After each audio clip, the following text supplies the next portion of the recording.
What's for breakfast? It's a question that's often asked around my house. When you have a hungry teenager in the morning, sometimes you just want to have something fresh and ready to go without depending on frozen foods like French toast or muffins. I found the perfect recipe in this book, The Lost Recipes of Betty Crocker. So let's just see what we can find.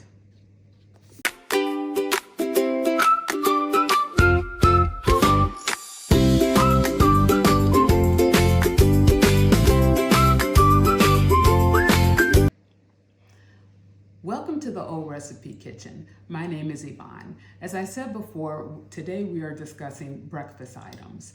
Luckily, I found a recipe on page 141 of Betty Crocker's Lost Recipes. It's for Irish soda bread. It's a very simple recipe and you should be able to cook it within 15 minutes.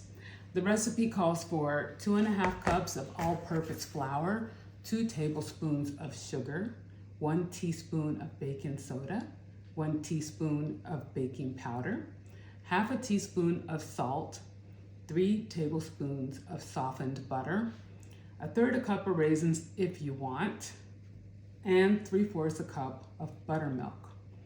I've already taken the liberty of combining the dry ingredients together in this bowl, and the recipe calls for you to add the butter until the mixture crumbles. So that is what we're going to do. Next, we're going to add our buttermilk to the mixture.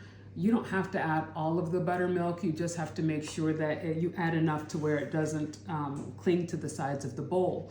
Now, if you don't have buttermilk available, you can always make your own buttermilk just by doing a mixture of white vinegar and milk. So you have to measure it accordingly. You can find a recipe, preferably in a book.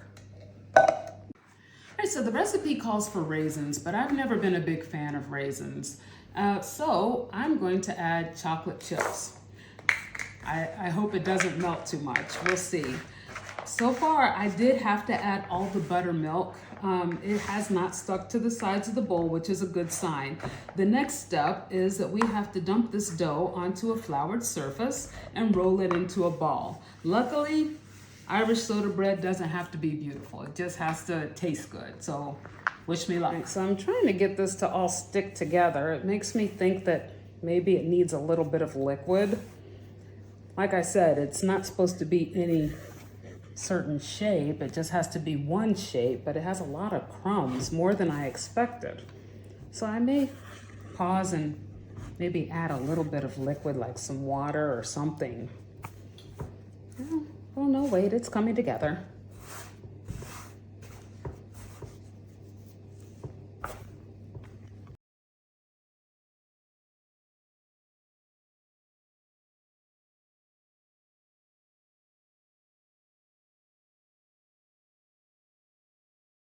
So now we have successfully mixed all of our ingredients together. We're going to transfer this ball onto a greased cookie sheet. We'll cut it into a cross on top, and then we're going to bake it for 35 to 45 minutes or until golden brown. If you want, you can also add some butter on top to give it more color and flavor. Now, one of the things that's unique about this bread is that it's considered a bread, but it doesn't have any yeast. And that's because during older times, they used to use baking soda as a leavening agent, which is why this is called Irish soda bread. And so I'm going to follow the recipe and add a little bit of butter on top just to give it a little bit more flavor, and because it looks like it's going to be dry, but I understand that it is soda bread. It's supposed to be dry, kind of like a scone or a giant biscuit with chocolate chips. Should be perfect for breakfast.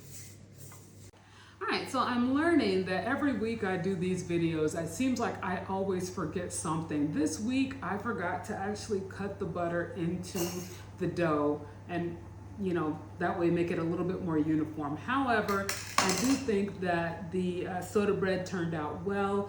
If you slice it, it's supposed to make 12 servings, perfect for breakfast. And even better, it looks almost exactly, well, with a couple of small deformities, it looks exactly like it does in the book. So I'm winning. If you like what you saw today, give me a thumbs up and subscribe. Smash that like button, comment down below, and thank you for tuning in. Till next time.